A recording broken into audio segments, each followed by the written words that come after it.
everyone. Welcome back, everyone. We are on day 3 of Virtual Business Week here at Beautiful Faces Going Places Women's Success Network. And tonight is actually business after hours and happy hour, so from 5 to 6:30. And we have got a very special speaker, trainer, presenter tonight. Betsy Kent. She is the president of Be Visible, and she has spent 20 years in the marketing and advertising industry in New York City. And during that time, she developed a very special formula designed to help her clients stand out from their competition or competitors and be irresistible to their ideal customers. Her formula is the foundation of the most persuasive person in the room, an interactive elevator speech workshop that teaches business people how to tell their story and get the right people to listen in 60 seconds or less. So please help me welcome Betsy Kent. Thank you. All right, Betsy. So I see a couple of familiar faces, and I don't live in New York anymore. I live in Covington. So I made a big switch, and I'm really glad that I did. And now that I'm in the full screen, I'm like, oh, I look so pale. Anyway, through my many years of working in marketing and advertising, I had to learn a lot of it on my own. And one of the things that I discovered that was one of the biggest reasons that small businesses fail so often is that they don't get 100% focused, sorry about bumping that, 100% focused on who their most ideal customers and clients are. So they basically spend a lot of time throwing a lot of mud at the well and hoping something will stick. And so with realizing that, and then when I moved to Covington and I had kind of had to rebuild my business, I was doing a lot of networking. I was going to a lot of networking events, joining networking groups, and I would see people get up to do their 30-second commercial or their elevator pitch or whatever you want to call it, and nobody was listening. And it made me feel terrible. I really wanted to help people. And so when I do have a client, that developing their elevator speech is one of the aspects of what we do together, but we always start in a deep dive, getting underneath the surface, not, really making a commitment and taking a stand for the ideal client that you want and need, because you are the only one that can really help them solve their problem. So I started doing these elevator speech workshops live in Covington, and of course now we can't do them. So I'm doing them virtually. And today what I'm going to do is a little bit of a shorter version of what I normally do. And I'm going to talk a little bit more about concepts as opposed to having you all do your current elevator speech and going through that whole thing, which when we have more time, we can do. So I'm going to, can I share my screen? I think I can. Okay, she's gonna let me share my screen. Okay, so I'm the co-host now. So I'm going to find the thing that I wanna find. So bear with me for a second. Okay, and okay, so sorry I didn't have this ready yet, but here we go. Okay. All right, so all right, there we go. All right, so one more second, please. Okay, so you can see this Maya Angelou slide. Okay, so what Maya Angelou is saying is, she's an author, but it is true particularly when you're talking about your business. And when I say talking about your business, I mean, even marketing your business, posting a Facebook, posting something on Facebook, sending an email, standing up in front of a group of people. People will forget what you said. People will forget what you did, but they will never forget how you made them feel. So every single business solves a problem for someone, correct? Would you agree on that? Okay. And what I see most businesses and even large companies making the mistake of telling their audience what they do. We do this and we do that and we do this and we do that, but they never connect the dots because people make initial buying decisions from their heart, not from their head. So if you can, in all of your marketing, and I think of an elevator speech as marketing, if you can touch that place where the problem that you solve is actually making someone feel a certain way and insert that emotion into your business story, then you will be amazed at how much more effective your marketing is, and that you attract the people who you most want to work with or sell to, the people who you can solve their problem for. And what you want to do, and it's not easy, okay, but it's a lot easier to me than meeting somebody at a networking event, even a virtual one, and when they ask you, what do you do, saying something really boring, and then saying to yourself, God, I really blew that. I didn't get them engaged. So what you want to do, what you want to think about is this.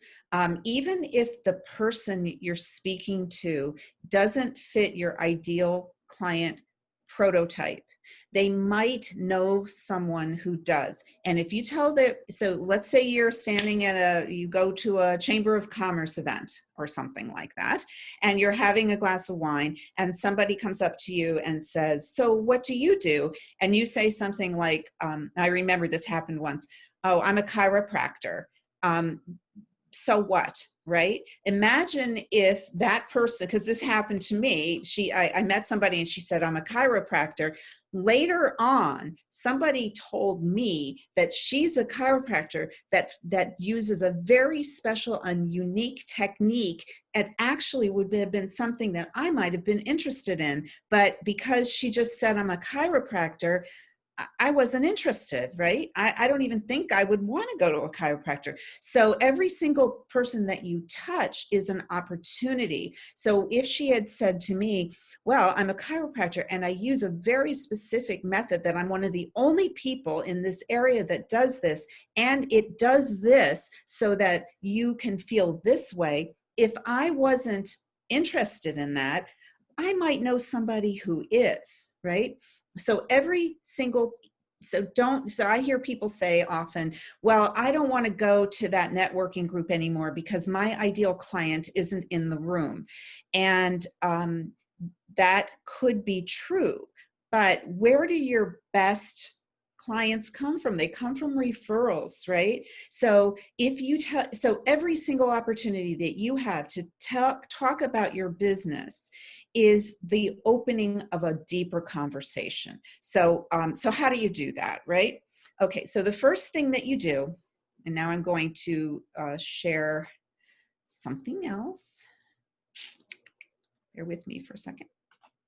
So the first thing that you have to do is you have to get totally clear about who your ideal customer or client is. And I'm not talking about just if I were to ask you, who's your ideal client, for you to say anyone who, or a woman over the age of 50 who's going through a transition in her life, or someone who wants to have clearer skin. That is not narrow enough. You need to get under the surface. And there, particularly if you have an online business at all, if you do any online marketing, let's say you're a coach or a consultant or you sell products, the entire world is really your oyster. And even if you segment down to a very narrow sliver of people that are your ideal clients, if you can figure out how to talk to them in a way that they'll listen, there are enough of them out there to help you grow your business where you want to be. So you have more money, you have more time, you have more freedom, you have more happiness, and you're not fielding a lot of people in business because we're hungry for revenue. Let's say maybe we didn't make our sales goal this month. We will say yes to or we'll really hustle to try to sell someone who in our heart we know isn't a good match for us, right? Has anybody ever done that in your whole career? Okay. We all have.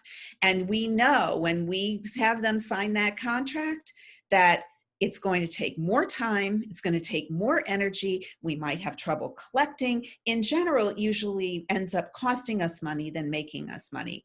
We know right off the bat. So what my goal for my clients is to only attract the people who are very, very closely fit their ideal customer prototype. And in fact, I just had a call. I get a lot of inbound inquiries because I do a lot of marketing and a lot of blogging. And this person wasn't my ideal client. Now, did I see dollar signs? Because she had a very big budget. But I knew very soon after I started to interview her that I can't help her. And so when I hung up the phone, instead of feeling like, why didn't I sell her? I don't know how to sell. I'm a failure. On all those internal dialogues that entrepreneurs often have, I was like, I'm really happy that I know that I can't help her and that I don't feel one bit of remorse about not getting that contract because it's not right for her and it's not right for me. Okay, so that's the power of knowing who your ideal client is. So let's go back to talking about, where is it? Let me see here. Okay, I think this is it. Okay, do you see the 3 elements of a brilliant elevator speech? Yes? Do this if you see that. Okay, so there's really, if you put it into a formula, there's 3 elements to your elevator speech.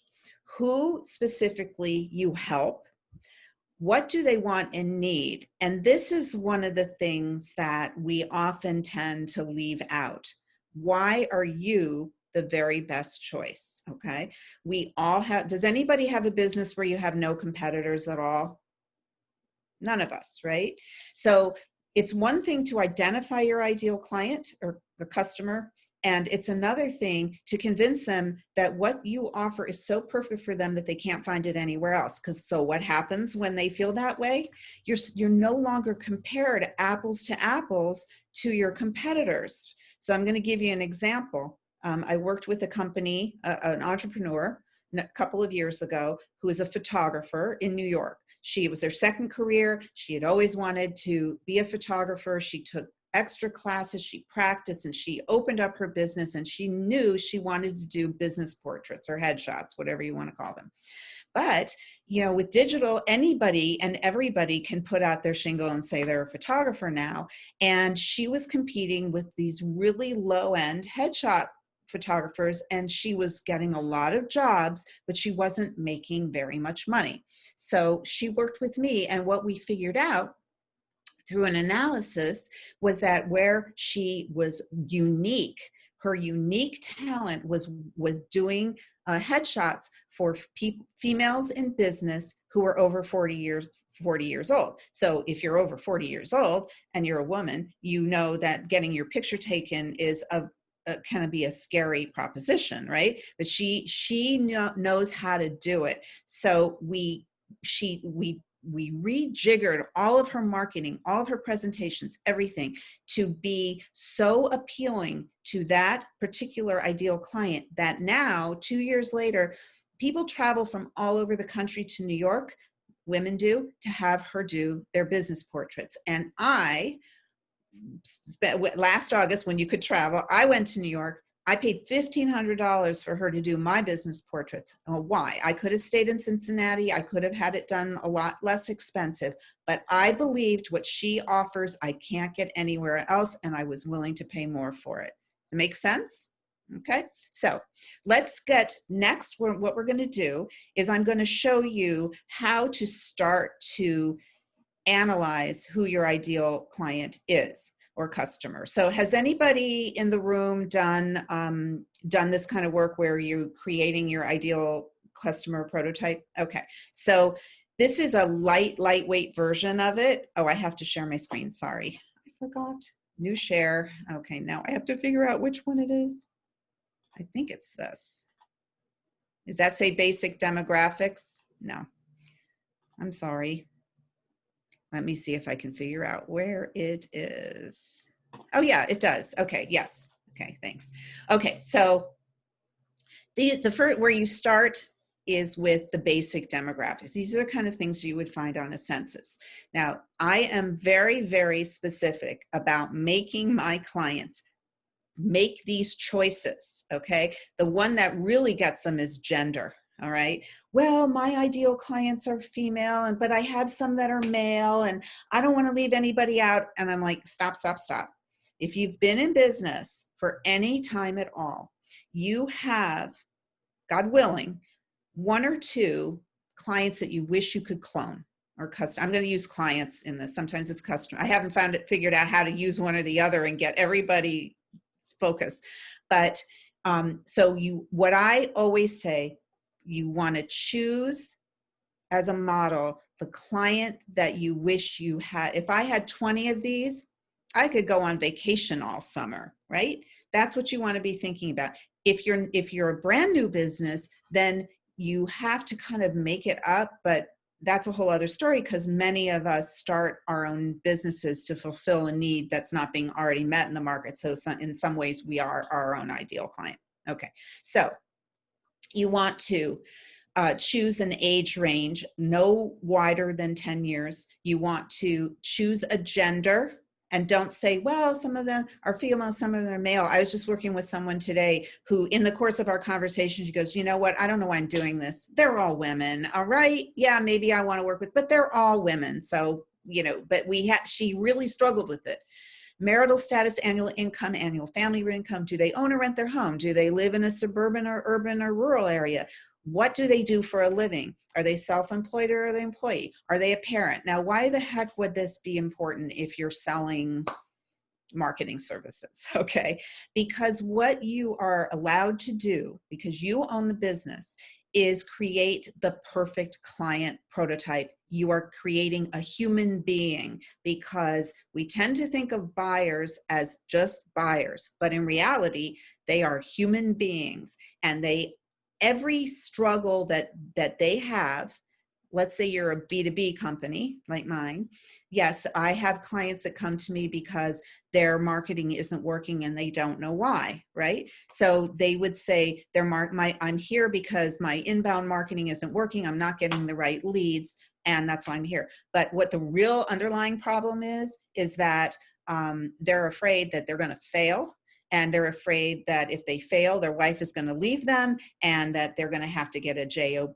And those are what that's what makes a human being say, yes, I'm going to pay you to help me, as opposed to, okay. So, and I want to tell you, if I'm going to go through these worksheets, because we don't have enough time for you to fill them out during the program today. But if you were to email me, I will send them to you, okay? Just one thing that I ask is you don't share them, okay? Because these are proprietary and you paid to be here today. Okay, so once you get that kind of demographic stuff nailed, and it's, this is something that can evolve over time, you're allowed to change it, then you're going to go deeper. Now I have to find it. Let me see. This might be it. Okay, so tell me if this says psychographics on it. Yes, great. Thank you. Okay, so what are psychographics? You might have heard that phrase, and it's probably overused, but in my world, It is what's really going on. What's the underlying problem that is really bothering these people, that so much so that they're willing to make an investment to fix it. And even if, let's say you're a wardrobe consultant, it doesn't matter what you do. Some people come to you and they have a problem that makes them feel a certain way. They know what they want instead, and they know how they want to feel instead. That's the most important thing. Remember, the Maya Angelou says they're going to forget what you do. They don't care what you do, honestly. People don't care what you do. They really don't. I know that sounds really harsh. They only care what you can do for them to make their lives better. So, and it doesn't matter what you sell. Okay, so and this is where my technique really is different than a lot of other people, coaches, and consultants that do similar work. I've discovered that if you use the exact verbiage that your ideal clients use to describe the problem they have, how it makes them feel, and what they want instead, and how they want to feel, even if it doesn't sound marketing-y to you, is miraculous how it connects with your ideal clients. So even in your elevator speech, and particularly in the elevator speech, but on your website, in your emails, in your Facebook marketing, anything that you do about your business, if you can use their words, and there's a lot of different ways to uncover this, but instead of trying to make it up in your head, what happens is we usually end up watering it down. What you want to do instead is you want to make it juicier. So here's an example. This is from a client that I worked with last year, who is a coach for people like professionals, lawyers, doctors, pharmacists, who are stuck in jobs that they're miserable. Okay, so in order to uncover this stuff, you would replay conversations that you have had with that ideal client in your head. You can actually interview your ideal client and ask them some really pointed questions. And people love to talk about themselves. So you could say, so when you came to me, how would you describe your problem, and how did it make you feel? And now, what's going on in your life, and how does that make you feel? And you want to either record or write it down verbatim. Do not interpret it. Do not shorthand it. Write it down verbatim. That is your best marketing copy. That's the best words to use in your elevator speech. And I'm telling you, it is not easy. Once you get in the habit, though, then you can look back and say, okay, what did that client say to me the other day that was such a perfect client for me? I'm going to test that in my elevator speech. All right. So here is what my client's ideal client said. And the guy that he used as his ideal client model, this is what he said: I'm miserable in my job. I spent so many years getting educated, and now I just feel like a failure. When I'm at work, I'm unhappy. When I'm at home, I'm unhappy, and I'm thinking about how miserable I am at work. I dream about having a job that I'm excited to go to in the morning. I think my marriage would be happier, and I would be a better parent. I've already invested so much time in this job. I'm afraid to look for something new because I worry how I feel about myself is going to show. I don't think I'm brave enough to make a change. So this is someone who wants somebody to help him find a new job, right? But this is what he's really feeling, right? And I in boldface, I put miserable, failure, unhappy. Then the opposite of that: excited, happier, better parent, etc. Afraid goes into the negative column. Worry goes in the negative column. Not brave enough goes in the negative column. Okay, so that's what you need to do to get under the surface. And I have my clients keep a running list of these. Right? So you can always go back to them. I go back to mine all the time. Okay, I want to write an email, and I'm going to look through what, Susan Smith, actually most of my clients are men, but what John Smith said to me on the phone the other day, when we were talking about his ideal client. I'm going to use that, right? I'm going to actually use his exact words. It's magical. It really works. And I'm telling you, big companies spend millions of dollars on focus groups to get this information.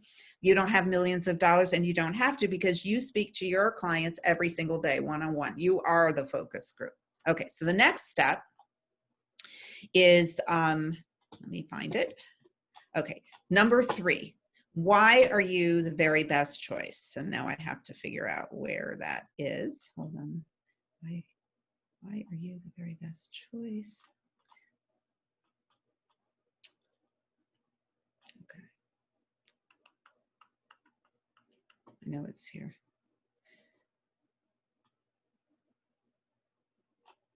Okay, here it is. Okay. Does it say why you are the very best choice? Yes. Okay. Thank you. Okay. So you want to weave your ideal client's own words into your new elevator speech and infuse it with emotion. And then you also want to, in this vein, you also want to think about what makes you specifically capable of helping them make this transformation. So for example, when in one of the elevator speech workshops that this comes up a lot that I held, there was a financial consultant and his elevator speech was pretty boring. I mean, and there are a lot of financial consultants out there and they're all vying for the same clients. And if you go to any networking groups, they're packed with financial consultants and they all pretty much say the same thing. So we were working on his elevator speech and he happened to, and I said to him, what do you do that's different? What is it about you that's different than your competitors that are all sitting in this room, right? And he said, well, I have a master's degree in financial planning. And I said, what? Now, I had already listened to this guy get up every single week and do his elevator speech, and never once did he mention that he has a master's degree in financial planning. Do you think that sets him apart from the guys from Edward Jones and all the other places that were sitting there? Yeah, he has actually a degree in this. It never occurred to him to put that into his elevator speech. When he did, well, first of all, he worked with me later on, and we actually realized that his ideal clients were attorneys, and he how do we know that? Well, because he had 2 attorneys who were clients, and he said, boy, if I had more of those, that'd be great. But he never thought about just getting up and saying, I work with attorneys and I have a master's degree in financial planning. Can you see how that would set him apart? Every single one of you has some special sauce that you bring to the table that makes you the perfect choice for your ideal clients, and the reason that they can't get what you offer anywhere else because it's so specifically perfect for them. Okay, so this is your opportunity when you're talking to someone to really give yourself the pat on the back that you deserve. So for example, one of the things that I do in my elevator speech is I start it by saying, well, they'll say, what do you do? And I said, well, I have a really unique talent. And they're like, what? Right? You want people to listen. And I do have this I actually sometimes say I have a kind of a weird talent. I am excellent at helping businesses uncover who their most ideal clients are and teach them what words to use that is going to make those people listen to them. Okay, that nobody says anything like it. You've never heard anybody else say that, right? So it's important that you always think about how can you speak directly to the people who most need you in the words that they use. Because I've had, many people say, nobody listens to me, right? Nobody pays attention to me. How do I get my clients to respond? How do I get them to click on the link, right? It's the words that you use. It's not the platform you're on. The platform is secondary. It's not how pretty your website is. It's the words that you use. People respond to words.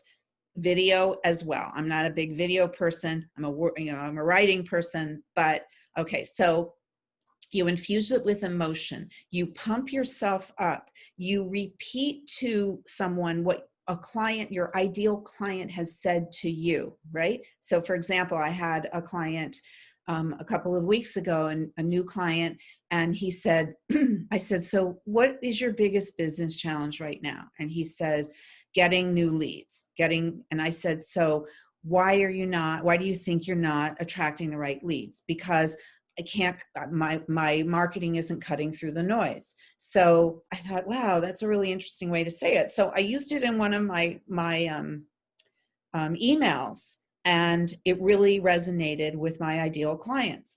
I probably wouldn't have thought of using that phrase, but this is what they use, right? I want to speak in my ideal client's language. Okay, so I'm going to give you a real life example of how this works, and I have to find the real life example. I think it's this. I hear a doorbell. Okay, I know it's not mine. Okay, do you see real life example up on the screen? Yes, okay. So here's the same exact client that I introduced you to before. And so look at how his, this is what his elevator speech was before. If you look on the bottom, he would say, I'm a personal development coach. I work with people who are looking for a new direction in life. I do this by helping them to figure out the positive benefits of the new direction, which could be a more promising career with more income. I'm a great choice because my method is proven. It has worked for multiple clients, including myself. That's what he said before he did this work. Now, what does he say?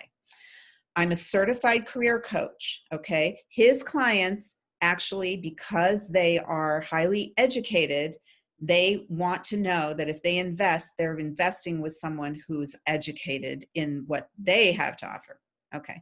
I'm a certified career coach. I work strictly with professionals who are highly educated but feel like they failed in their careers. He's using the words that his client used.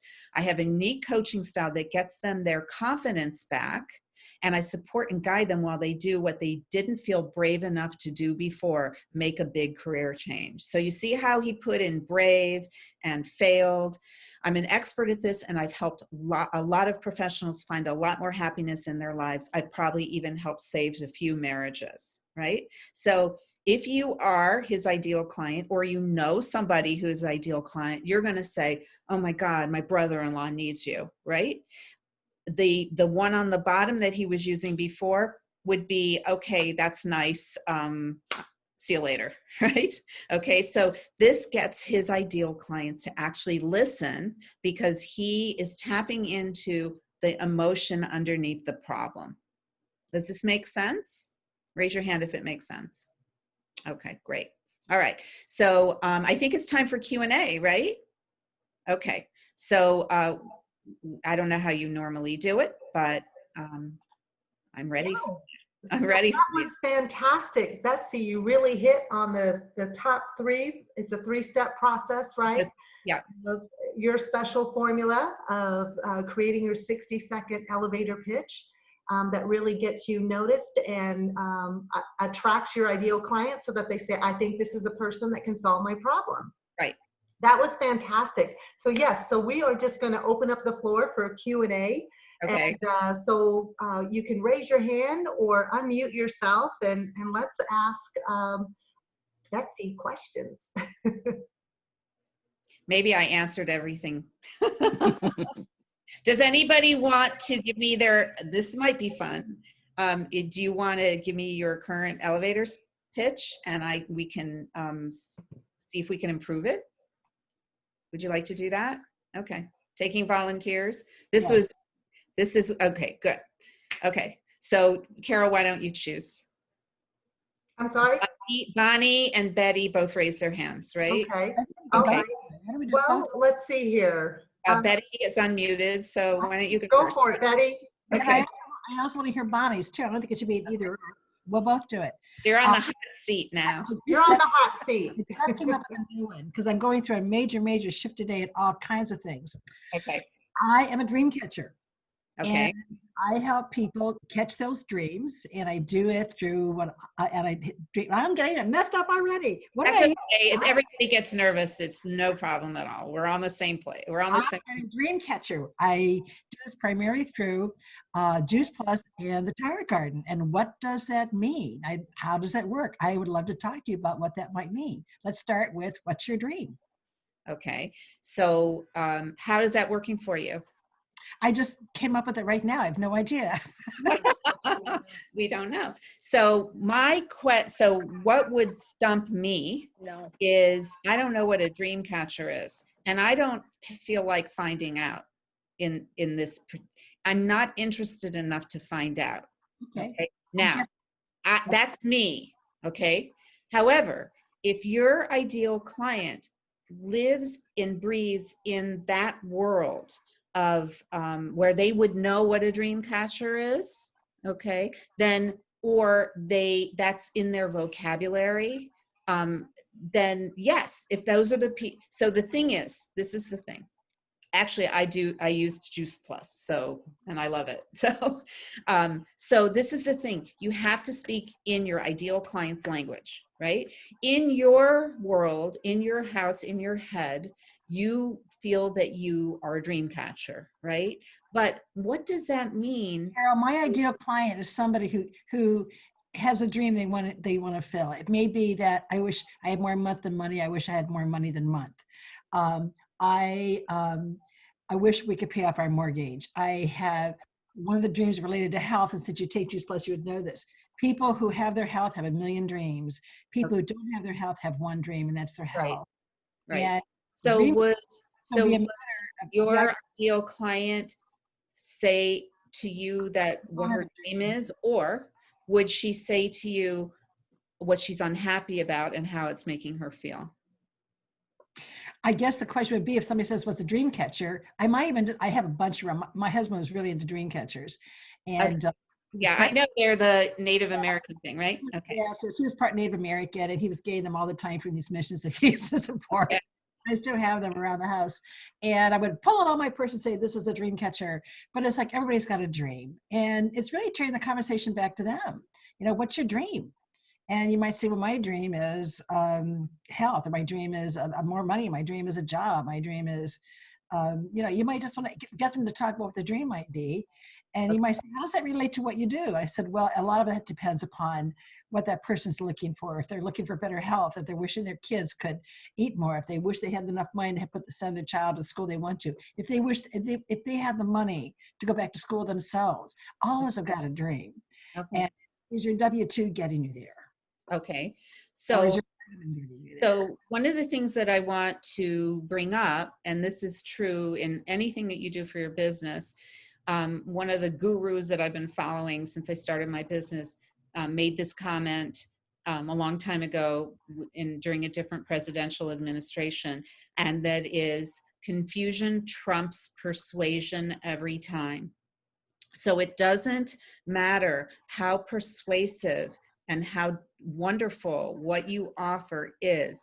If people get confused, you've lost them. Clarity is the key. And so that's why, as much as I think that saying a dream catcher is interesting, if that doesn't mean anything, then it makes it very difficult for you to engage them even more. Okay. Yeah, okay. I think, yeah, I'm going to work on this more. I just realized I probably should say I'm a dream catcher and a problem solver with working by working with Juice Plus and the Tarot Garden. I can work on that. Yeah, it's because so on one hand you're saying you help people with their dreams, then the other, and then right away you talk about what you sell. Okay, there's a conflict there, right? You're saying you're offering this huge promise that you will make their dream come true. And then right after that, you're saying, well, Tower Garden and Juice Plus is what I do. I can't make the connection, right? I understand what you're trying to say. If you are healthier, you can reach your dreams better, but that dream is way out there in the future. If you identify that your ideal client wants to be healthier, okay, it starts with health, then I would talk about health. Now, this is what I would do. If you were working with me, this is what I would say. Yes, there are bigger things in the future if you can get healthy, but what is the problem right this second? The problem right this second is I feel like crap, okay?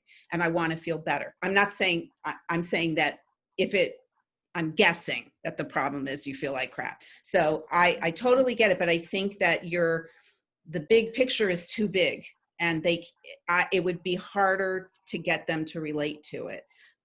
That's my feeling about it. Q&A. I hope that it's productive. Just remember the one thing, don't confuse people, because they'll stop listening if they don't get it right away. They want to know you get them and what their problem is. They don't care that much about what you do. They care about what you do for them. You're saying, yeah, saying that I can help you reach your dreams. That's a big promise that is almost unbelievable, right? So I would maybe test getting very much more specific about what it is that you can give them immediate value. Okay, that would be my thought. So just noodle with that. I want to hear Bonnie's. Okay, that was fantastic. That was fantastic. I think we have 5 more minutes, so Okay, let's jump into Bonnie's. Okay, Bonnie. All right. I am a style coach. My business name is Live Your Style. I help women, especially in specific seasons of life, find their personal style. Hence the fact that the "your" in my business name is capitalized. Okay. This helps them increase confidence through elevating their style. Mm-hmm. And when our outer confidence is stronger, our inner lights, confidence, and God-given talents can shine through. Okay. So what is your ideal client's problem? Generally, What do they say to you? What does your ideal client say to you? I hate to look in the mirror. I hate to look in the mirror. I've got a closet full of clothes and nothing to wear. I feel like I look fine when I leave the house, but then I start comparing myself with everybody else. Those are probably 3 of the biggest. And I see myself in pictures and I don't like what I see. That too. Okay. I struggle with that one still. We all do. So this is what my recommendation would be, is to say, I help women who hate with the way they look in the mirror, or I want you to get to the bone of it. Okay. Don't pussyfoot around. Don't go into that marketing jargon, because it doesn't set you apart. There are lots of wardrobe consultants out there. What will make people listen to you is when they hear what's going on in their brain coming out of your mouth, and be brave enough to say it. You know, I see myself in picture. I work with women who cannot stand to have a picture taken because they can't stand the way they look in their clothes. And they don't believe that they can fix it.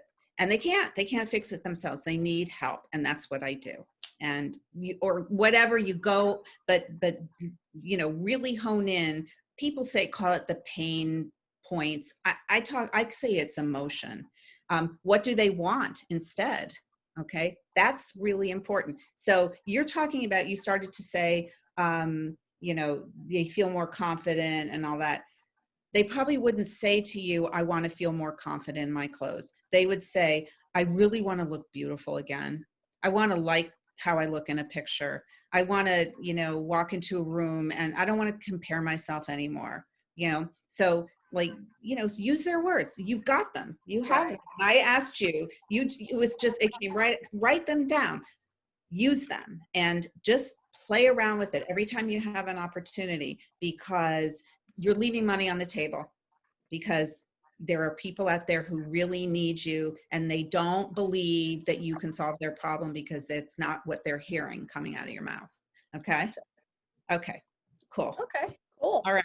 Awesome. Okay. Wow. Well, that was Yeah. fantastic. I mean, really, that you. was some laser coaching within Yeah, just laser coach, minutes. tough Yeah. love. Yeah. Yep. Well, you know what? Because I do it too. Sometimes I get insecure and I have a hard time articulating what my real value is, and I have to smack myself in the face too. It's not easy to be on your own, you know? Yeah. No, I know. Yeah. That's why we invited you here tonight to be our special guest speaker trainer. It's really nice Yes, to help us with this. And I know before we jumped into our meeting tonight, Betsy and I talked about having her have a host a part 2 session. So my idea is, now that we had about a dozen of us experience this with you, to do a more intensive workshop, if you will. So I think we can get that on the calendar for September if Yes. everyone's interested. Definitely interested. Thank you. And then we'll have a little bit, we'll have more time, you know, it's usually an hour, about an hour and a half. So I think we could really, really dive into this. This was awesome. Yeah, it really is, you know, I talk about it as your elevator speech or pitch, but it really is your whole business conversation. And I, excuse me, my email address, I'll put it in the Definitely. box. If you want the worksheets emailed to you, then email me. It's Betsy at @BeVisible, and it's .co, not .com. So just make sure you don't send it to .com. Yeah, so my recommendation is that, and I will invite all of the attendees and registrants who had registered for Virtual Business Week in general to join us in September, and we'll get that date on the calendar. I think that would be really just be awesome and so beneficial to all of us, including myself. I know I need help. I mean, I need to work on this always. You know what I mean? We all do. It's an ongoing process, but when you nail it, when you see, I always tell my clients, look for buying signals. And what are buying signals? They repeat what you say. They shake their head. And of course they say, when can we meet? Right. But when you, it's not just what they're saying that you want to record in some way. It's what you said that gets that makes that connection. And then it's a formula. You use it over and over and over again. And then you have to stand there going, what should I say? What should I say? What should I say? No, I think I do think that some of us, I mean, since you know the Juice Plus entire garden product, there's not really a one size fits all customer. I mean, it really is anybody, any age, male, women, there really isn't. So I really think that, and you really do need, I totally agree with you. As a fundraiser, I would say that the fundraising and sales are not very different. If you're approaching a foundation to say, my organization would like to have some money from you, what do you fund? And you're listening to what they fund, then you write a proposal. If your organization fits that, what are you looking for in this proposal? I think that the effective to address somebody's problem-solving issue is they have to go first. Tell me what you do. Right. And that's also that's a technique that if somebody says, so what do you do? You say, you know what, I want to tell you about me, but first what do you do? Right. So and you ask questions. Right. What you're going to say. But the thing is, I'm going to, and I know we're running out of time, but I'm going to not agree in a way with you that it's anybody who, because anybody doesn't agree to use supplements. Okay, not everybody will buy into something that hasn't been FDA approved. It hasn't been double-blind tested. So you have to find that your ideal client, amongst other things, is willing to put something in their body that hasn't been prescribed by their doctor. That is a specific type of person, right? Like my father would never do it. My mother would never do it. I do it, right? What makes me different than them? I'm more your ideal client than somebody like that. So yeah, they want to be healthier. They want to feel better. They want to have better nutrition, but they would never do it, right? So that would be a very tough sell. So that's what I'm trying to convey. Yeah. Well, thank you so much, Betsy. Okay, you were absolutely fantastic. It's really nice to we're looking forward to part 2 in September. And I will do it. Yes, exactly. Hopefully I won't be in my baby brother's bedroom anymore. This is I'm taking care of my dad during this Aw, period. He's 93, so I do Carol, what I can. fantastic. Well, we are going to jump off here. Okay, I Although can't join you. I have to make dinner, but it's have a okay. And all right. that's why we thought we would do this one-to-one networking here from 6 to 6:30. Okay. Everyone should have gotten an email with a blitzer.com event link. So you have to register if you want to do some one-on-one networking with us here from 6 to 6:30. So does anyone have any questions on that before I click end? Okay. All Nice right. to meet you all. Great All to right. see Thank everybody. you. See you Bye, again. everyone. Bye. Thank you so much. My pleasure. Thank you.